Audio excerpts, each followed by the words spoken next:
ವಿದ್ಯೆಯಿಂದ ಸ್ವತಂತ್ರರಾಗಿ ಸಂಘಟನೆಯಿಂದ ಬಲಯುತರಾಗಿ ಎಂಬ ಸಂದೇಶವನ್ನು ಮನುಕುಲಕ್ಕೆ ಸಾರಿದ ಬ್ರಹ್ಮಶ್ರೀ ನಾರಾಯಣ ಗುರುಗಳನ್ನು ಸ್ಮರಿಸಿಕೊಳ್ಳುತ್ತಾ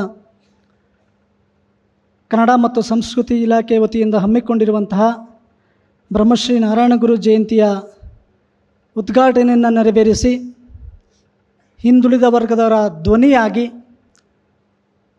ದೇವರಾಜು ಅರಸ ನಂತರ ಬಂಗಾರಪ್ಪನವರ ನಂತರ ಈ ಹಿಂದುಳಿದವರಿಗೆ ದಲಿತರಿಗೆ ಒಂದು ಸುಭದ್ರ ಬದುಕನ್ನು ಕಟ್ಟಿಕೊಡುವಲ್ಲಿ ಪ್ರಯತ್ನವನ್ನು ಮಾಡ್ತಿರುವಂಥ ನಮ್ಮ ಮುಖ್ಯಮಂತ್ರಿಗಳಂಥ ಸಿದ್ದರಾಮಯ್ಯನವರೇ, ಪೂಜ್ಯರೇ ಹಾಗೂ ವೇದಿಕೆ ಮೇಲಿರುವಂಥ ಎಲ್ಲ ಗಣ್ಯಮಾನ್ಯರೇ, ನಾರಾಯಣ ಗುರುಗಳ ವಿಚಾರಧಾರೆಗಳನ್ನು ಈಗಾಗಲೇ ಮಾತನಾಡಿದ್ದಾರೆ. ತುಂಬ ಸೊಗಸಾಗಿ ನಮ್ಮ ಮುಖ್ಯಮಂತ್ರಿಗಳು ಮಾತನಾಡ್ತಾರೆ ನಾರಾಯಣ ಗುರುಗಳ ವಿಚಾರಧಾರೆಗಳ ಬಗ್ಗೆ. ಅದು ಜಯಂತಿ ಬಗ್ಗೆ ಆಗಿರ್ಬೋದು ಅಥವಾ ಬೇರೆ ಬೇರೆ ಸಮಾರಂಭಗಳಲ್ಲೂ ನಾವು ಅವರ ಭಾಷಣವನ್ನು ಕೇಳಿದ್ದೀವಿ. ತುಂಬ ಚೆನ್ನಾಗಿ ನಾರಾಯಣ ಗುರುಗಳ ವಿಚಾರಧಾರೆಗಳನ್ನು ಅವರು ಮಾತನಾಡ್ತಾರೆ. ಬಂಧುಗಳೇ, ಈ ಸಮಾಜ 26 ಉಪಪಂಗಡಗಳನ್ನು ಹೊಂದಿ ಡಿಸೆಂಬರ್ 10ನೇ ತಾರೀಕು ಲಕ್ಷಾಂತರ ಜನರ ಸಮ್ಮುಖದಲ್ಲಿ ಒಂದು ಸಮಾವೇಶವನ್ನು ಮಾಡಿದ್ವಿ. ಸಮಾವೇಶವನ್ನು ಮಾಡುವಂಥ ಸಂದರ್ಭದಲ್ಲಿ ನಮ್ಮ ಎಲ್ಲ ಭಕ್ತಾದಿಗಳ ಆಶಯ ಏನಿತ್ತು ಅಂತಂದರೆ, ಈ ಸಮಾಜಕ್ಕೆ ಒಂದು ನಿಗಮ ಆಗಬೇಕು ಎನ್ನುವಂಥ ಒಂದು ಮಹತ್ತರವಾದಂಥ ಬಯಕೆ ಇತ್ತದು. ಇವತ್ತಿಗೊಂದು ಯಕ್ಷ ಪ್ರಶ್ನೆಯಾಗಿ ಕಾಡ್ತಾ ಇರುವಂಥ ಒಂದು ಸಂಗತಿನ ನಿಮ್ಗೆ ಹೇಳ್ತೀನಿ. ಸನ್ಮಾನ್ಯ ಮುಖ್ಯಮಂತ್ರಿಗಳು JP ನಾರಾಯಣಸ್ವಾಮಿನವರು ಜಾಲಪ್ಪನವ್ರ ಕಾಲದಲ್ಲೂ ಅವರ ಒಡನಾಟವನ್ನು ಇಟ್ಕೊಂಡಂಥವ್ರು. ಸೇಂದಿ ಸಾರಾಯಿಯ ನಂಬಿಕೊಂಡು ಜೀವನವನ್ನು ನಡೆಸ್ತಾ ಇರುವಂಥ ಲಕ್ಷಾಂತರ ಕುಟುಂಬಗಳು ಅಲೆಮಾರಿ ಜೀವನವನ್ನು ನಡೆಸ್ತಾ ಈಜಲು ಗಿಡವನ್ನು ಕಿತ್ತುತ್ತಾ ತಮ್ಮ ಬದುಕನ್ನು ಕಟ್ಟಿಕೊಳ್ಳುವಂಥ ಒಂದು ಹಿನ್ನೆಲೆಯಲ್ಲಿ ಸರ್ಕಾರ ಸೇಂದಿ ಮತ್ತು ಸಾರಾಯಿಯನ್ನು ನಿಷೇಧ ಮಾಡಿದಾಗ ಲಕ್ಷಾಂತರ ಜನರು ಬೀದಿ ಪಾಲಾದರು. ಅವತ್ತಿಂದ ಇವತ್ತಿನವರೆಗೂ ಈ ಸಮುದಾಯಕ್ಕೆ ಒಂದು ನಿಗಮ ಮಂಡಳಿ ಮಾಡಿ ಅಂತ ಕೇಳ್ಕೊಂಡೇ ಬರ್ತಾ ಇದ್ದೀವಿ. ಅದು ಆಗಿಲ್ಲ. ಇದು ನಮ್ಮ ಸನ್ಮಾನ್ಯ ಮುಖ್ಯಮಂತ್ರಿಗಳಾಗಿರುವಂಥ ಸಿದ್ದರಾಮಯ್ಯನವರು ಈ ಬಗ್ಗೆ ಗಮನ ಹರಿಸಬೇಕು ಅಂತ ಈ ಸಂದರ್ಭದಲ್ಲಿ ಮನವಿ ಮಾಡ್ಕೊಳ್ತಾನೆ. ಬೇರೆ ಬೇರೆ ಸಣ್ಣ ಸಣ್ಣ ಸಮುದಾಯಗಳಿಗೂ ಸಹ ನಿಗಮ ಮಂಡಳಿನ ನೀವು ಮಾಡಿಕೊಟ್ಟಿದ್ದೀರಿ. ಈ ಸಮುದಾಯದಲ್ಲಿ ಸೇಂದಿ ಸರಾಯಿನ ನಂಬ್ಕೊಂಡು ಇವತ್ತು ಎಷ್ಟೋ ಜನ ಆತ್ಮಹತ್ಯೆಯನ್ನು ಮಾಡಿಕೊಂಡ್ರು. ಅವ್ರಿಗೆ ಪರ್ಯಾಯ ಉದ್ಯೋಗವನ್ನು ಕೊಡಲಿಲ್ಲ. ಹೀಗೆ ಹಲವಾರು ಸಮಸ್ಯೆಗಳನ್ನು ಎದುರಿಸ್ತಾ ಇರುವಂಥ ಈ ಸಮಸ್ಯೆಗಳಿಗೆ ಕೇವಲ ಪರಿಹಾರ ಅಂದರೆ ನಮ್ಮ ಸನ್ಮಾನ್ಯ ಮುಖ್ಯಮಂತ್ರಿಗಳಂತ ಸಿದ್ದರಾಮಯ್ಯನವರು ಮಾತ್ರ ಸೂಚಿಸಲಿಕ್ಕೆ ಸಾಧ್ಯ ಆಗುತ್ತೆ ಅನ್ನೋದನ್ನು ನಾವು ಯಾರೂ ಸಹ ಮರೆಯಬಾರ್ದು.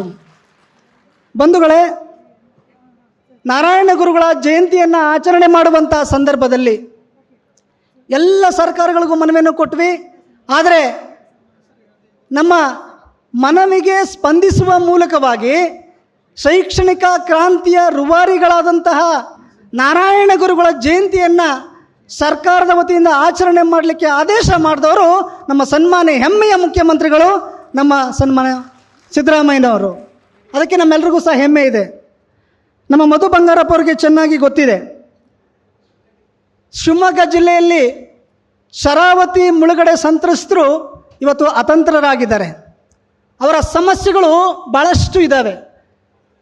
ಈ ಒಂದು ಶರಾವತಿ ಮುಳುಗಡೆ ಸಂತ್ರಸ್ತರ ಈ ಸಮಸ್ಯೆಗೆ ಪರಿಹಾರವನ್ನು ಸೂಚಿಸುವಂಥ ಹಿನ್ನೆಲೆಯಲ್ಲಿ ಪಾದಯಾತ್ರೆಯನ್ನು, ಸಮಾವೇಶವನ್ನು ಸಹ ಈಗಾಗಲೇ ನಮ್ಮ ಮಧು ಬಂಗಾರಪ್ಪನವರು ಮುಖ್ಯಮಂತ್ರಿಗಳಲ್ಲೂ ಸಹ ಮಾಡಿರೋದನ್ನು ನಾವೆಲ್ಲ ಕಂಡಿದ್ದೀವಿ. ಹಾಗಾಗಿ ಈ ಸಮುದಾಯದ ಪರವಾಗಿ ನಮ್ಮ ಮಂತ್ರಿಗಳಲ್ಲಿ ಮತ್ತು ನಮ್ಮ ಮುಖ್ಯಮಂತ್ರಿಗಳಲ್ಲಿ ಈ ಒಂದು ಶರಾವತಿ ಮುಳುಗಡೆ ಸಂತ್ರಸ್ತರ ಒಂದು ಸಮಸ್ಯೆಯನ್ನು ಬಗೆಹರಿಸಬೇಕು ಅಂತ ಈ ಸಂದರ್ಭದಲ್ಲಿ ಅವರು ಮನವಿ ಮಾಡಿಕೊಳ್ತೇನೆ. ಕೊನೆಯದಾಗಿ ನಮ್ಮ ಶಿವಮೊಗ್ಗದಲ್ಲಿ ನಮ್ಮ ಸಮುದಾಯದ ದೇವಸ್ಥಾನ ಸಿಗಂದೂರು ಚೌಡೇಶ್ವರಿ ದೇವಸ್ಥಾನ, ಆ ದೇವಸ್ಥಾನದ ಸಮಸ್ಯೆ ಬಗೆಹರಿಸಿ ಅದು ನಮ್ಮ ರಾಮಪ್ಪನವರ ನೇತೃತ್ವದಲ್ಲಿ ನಿರಾತಂಕವಾಗಿ ನಡ್ಕೊಂಡು ಹೋಗಲಿಕ್ಕೆ ಅದಕ್ಕೆ ಅನುವು ಮಾಡಿಕೊಡ್ಬೇಕು ಸರ್ಕಾರ ಅಂತ ಈ ಸಂದರ್ಭದಲ್ಲಿ ಮನವಿ ಮಾಡಿಕೊಳ್ತಾ ಇದ್ದೀನಿ.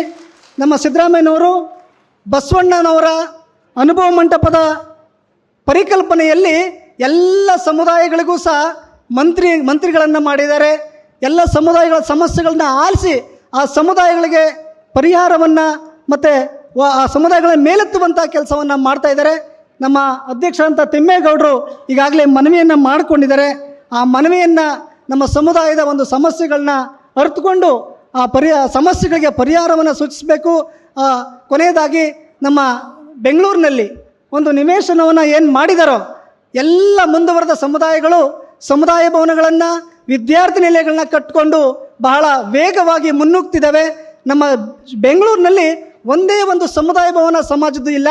ಹಾಗಾಗಿ ಆ ವಿಶ್ವೇಶ್ವರ ಬಡಾವಣೆಯಲ್ಲಿ ಖರೀದಿಸಿರುವ ನೇನು ಮಂಜೂರಾಗಿದೆ ಆ ಸೈಟ್ನಲ್ಲಿ ಒಂದು ಸುಸಜ್ಜಿತವಾದಂಥ ಸಮುದಾಯವನ್ನು ನಿರ್ಮಾಣ ಮಾಡಲಿಕ್ಕೆ 10 ಕೋಟಿಯನ್ನು ಕೂಡಲೇ ಅನೌನ್ಸ್ ಮಾಡಬೇಕು ಎನ್ನುವಂಥ ಒಂದು ಮನವಿಯನ್ನು ಈ ಸಂದರ್ಭದಲ್ಲಿ ಮಾಡಿಕೊಳ್ತಾ, ಸಿದ್ದರಾಮಯ್ಯನವರು ನಮ್ಮ ಸಮಾಜದ ಸಮಸ್ಯೆಗಳಿಗೆ ಸ್ಪಂದಿಸ್ತಾರೆ ಅಂತ ಒಂದು ಆಶಾಭಾವನೆ ಇಟ್ಕೊಂಡು ನನ್ನ 2 ಮಾತನ್ನು ಮುಗಿಸ್ತೀನಿ.